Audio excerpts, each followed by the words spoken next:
Thank you for tuning in. I am Jay Lee. This is Jay Lee's Corner. And this is another edition of Car Conversations on Jay Lee's Corner. Okay. I hope everybody's having a great hump day. I'm so happy it's almost Thursday, which means it's almost Friday, which means it's almost a weekend. I ain't doing shit but laundry, but whatever. Anyway, if you have not done so already, please take a moment to subscribe to my channel and back on my whole J-Bird, dun, dun, dun, dun, dun, dun, and all that good shit.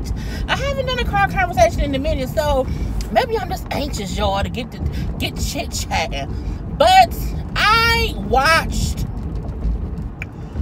the Red Table Talk that came on Monday. I just watched it earlier today, which had the Curry women, okay?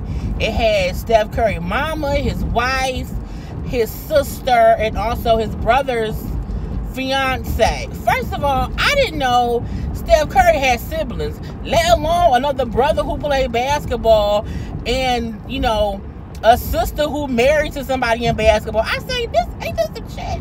I can't believe I didn't know any of these things. But I mean, I don't watch sports like that to be like all into stuff like that. So I was like, I didn't know he had siblings. You know, is it LeBron James that he had siblings? And he the only kid? I don't know.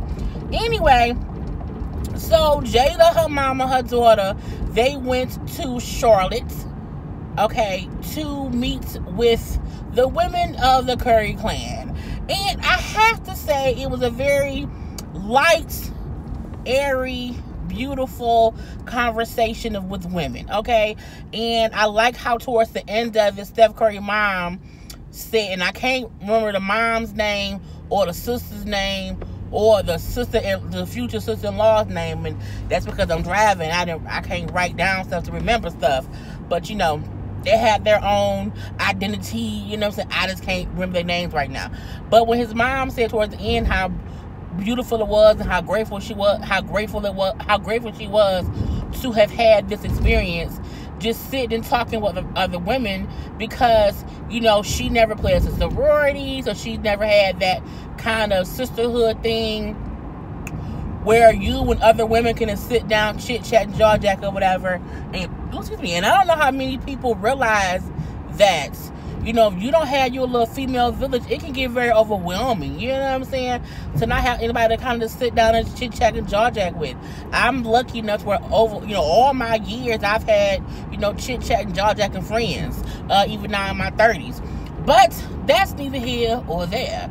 So the conversation for me, what I got from the conversation was, it's a lot of things that people don't say in relationships and in these celebrity weddings and marriages and all that stuff that we as outsiders don't know. And also, as a basketball wife who trusts her husband, sometimes you want to still smack a bitch, okay? Because some of these girls are just rude and downright disrespectful. Now, for the most part, the brother of Steph Curry, whose name I think is Seth, okay, his fiance, he just proposed to her the day before they recorded this video, their interview. And I like how he said within his proposal, he didn't want her going to that interview as just his girlfriend.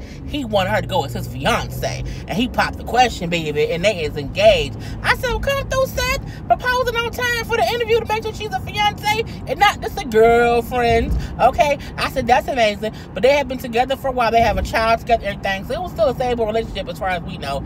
But I thought that was still beautiful that he just like, he wanted her to be represented as what he saw in his life, and that's his fiance, his future wife. And I think that, you know, it makes sense considering his mom is married to his dad, you know, his brother and Ayesha are married, his sister is married to, you know, a guy who played, I think, does he play for the Warriors? I think for the Warriors, if I'm not mistaken. So I said, that's amazing. Okay, that's wholeheartedly amazing that he did that. So that was one part of it. You know, even here, Ayesha not even Ayesha, his mama, you know, because she had been married to their daddy for 30 years, and their daddy was a basketball player too. And, you know, her bringing up how she struggled with, not wanting to be dependent on somebody and, just being somebody's wife. And that just happens to be what people see her as because of who her husband was. And so, I was like, well, damn, that's, kind of crazy and whatnot. So we seen that whole part of it. And with Ayesha talking about how she sometimes struggle with, the whole thing of being a wife, being a mom, trying to break up her time and the whole mommy guilt, having her own career, but having a husband and kids, and is she giving enough time to the husband, to the kids, and all that? She brought up how she sometimes felt like maybe she should give up on her career and just, give more time to her family, to her husband, to her kids. And Jada even brought up how she at one point in time had that too. And we know for a little bit of time Jada was just a wife and a mom. She kind of backed out of the celebrity spotlight and working or whatever, and she focused on the kids and Will. And then she came back to her I'm gonna be great in my own right senses, and she's been amazing ever since. So even with Ayesha, like she felt like, was that just her trying to be rebellious against the different roles that she was being put in as a wife, a mother of 3, businesswoman, all these things. And Jada said, well, I think I've always been rebellious. I've always, wanted to do my own thing here and there and everywhere. But the main thing a lot of people were picking up on within this interview was how at one point Ayesha brought up how, people are always be trying to, get at her husband here and there, and the groupies are always around, waiting for that perfect opportunity. But her husband is very nice. He's just a nice guy, so he just sometimes will be like chit-chatting and jaw-jacking or whatever. And, sometimes she has to just interject herself into conversation because people sometimes dismiss her. She brought up how it's like we have to talk about, or we've had the conversation of, I never want to have to introduce myself. And, I said, well, that's amazing. You know what I'm saying? Because I don't think you think about that. Because you're like, if your husband, Steph Curry, and somebody walk up and talking to him, and if he like, okay, he talking to him as well, sometimes they can disregard his wife standing right there. And so she's like, it's a conscious effort between us for me to not have to introduce myself, for me to get some acknowledgement. But she also said how for her, people are always, panning after her husband. However, she feels like nobody really be checking for her, just kind of crushing on her. And she said sometimes, not that I want to do anything with that attention, but sometimes I do want to feel like, other people want me. And people be all up in arms about her saying that, like, oh, you got a good husband, but you want somebody else to pay attention to you. Like, that's kind of crazy. And I think men are just stupid, and some women are stupid, and they didn't get what she meant. She didn't mean that her husband, what the fuck?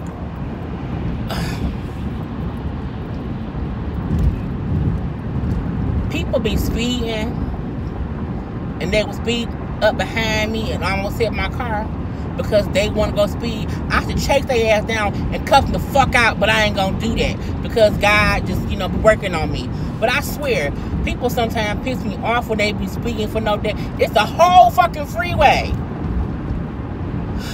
And y'all know I got my accident, so I just had a whole flashback of somebody running into my damn car. Oh, fucking bastards. Anyway, so that just pissed me the fuck off. It scared me too, but I'm like, motherfuckers need to learn to drive. Shit.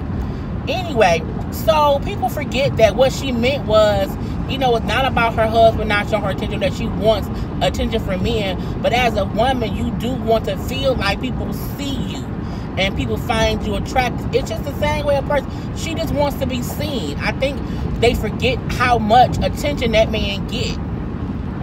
And she may not get any of that attention, or she just may not ever see anyone referring. Because think about this. There are many people, couples who are married, and the wife gets attention. You know what I'm saying? And because people just say, oh, she's wonderful. And I think what she meant was she never sees that for herself. So, I mean, while her husband wants her to be great, But at the same time, I completely get what she means. She just like, damn, no one see, damn, nobody want to be with him. Okay, you know what I'm saying? Like, people, find people be fine. What's the damn word? Bitch, think about. Okay, they be thinking about other people's wives, and so it's not crazy for her to think, well, damn, nobody think about me. Like, am I not cute? Like, what's wrong with me? You know what I'm saying? So I'm like, I think they need to shut the fuck up and leave her alone. Like, that's why some people don't be open about how they feel, because people be so, you know what I'm saying, judgmental, and not, you have to sometimes understand little stuff. Like, what she said wasn't too crazy in my personal opinion. She also brought up how she suffers from anxiety, which Jada also does, so does Willow, and I'm like, people really, I said, okay, and I just like that it was an honest conversation. But for the most part, people just pissed me off fucking with Ayesha because she said that, now people gonna be her DM. She not saying come at me with no smoke. She ain't saying try to shoot your shot at me. She just saying, dang, can someone just say I look nice too? You know what I'm saying? Yes, my husband. And I think she got 3 kids. She busy. And, she's a regular ass person too. Just a regular little girl or whatever. But someone said, well, hell, they not after Steph Curry because how he looked. They after Steph Curry because how much money he has, and he's a star. He's, a basketball player, which may be true. But Steph isn't ugly. He looks different sometimes when he be acting, funny or whatever. But he's not ugly, and she's a beautiful woman as well. So I think we just have to be open to let people be open about their feelings. Okay, open about your feelings. And I just liked the interview. I did. It was about 25, 26 minutes. It wasn't that long. I wish it was longer. I wish they could have had a little bit more conversation. Okay. They did, like his sister said how she be having concussions and stuff because she played volleyball and she was always getting hit in the head. I say, girl, you be passing out and stuff. Like, she be blacking out. I'm like, well, that's dangerous. Okay. But she married to a whole basketball player too. And I mean, it's just cool. And I like how Jada brought up how she loves the dynamic of the women, because it's, Steph's mom and Steph and Steph's mom, plus the daughter, plus the wife and the fiance, and how they seem to get along well. That's always a great thing, because sometimes you have, mothers and sons, and, don't get along with the wives, and it be a whole bunch of bull crap here, bull crap there. But for the most part, they all seem to, be family oriented, and that's a great thing. So I like Red Table Talk. I think, this is a whole new season. And the next episode is with a guy. I don't know who the guy is, but he's just speaking about being, I think he was molested when he was younger and stuff like that. So I'm enjoying these open conversations of things that I wish more people would have open conversations about. Okay, so this wasn't going to be long, because again, the interview wasn't that long. But I think it just show how you can think that somebody has it all. You know what I'm saying? Because all of them are rich in their own right, famous in their own right, and have their own, relations in their own right. But, Ayesha still has anxiety. His mama still want to be known, as her own person. The sister out here with concussions, she be blagging out. It's just, so she be having no, be careful with this and be careful with that. And then the fiance, just being happy that, he wanted her to be his wife. It's just an amazing little thing or whatever. You never know. So if you have not checked it out, go ahead and check it out. Y'all know it's on YouTube. Not YouTube, girl. It's on Facebook. It's on Facebook for Red Table Talk. And that's it. So I'm finna go home, and I gotta watch whatever comes on Wednesday and do a whole review. I gotta do two can play that game as well. And then we shall see. But other than that, y'all, I'll talk to y'all and jaw jack with y'all later.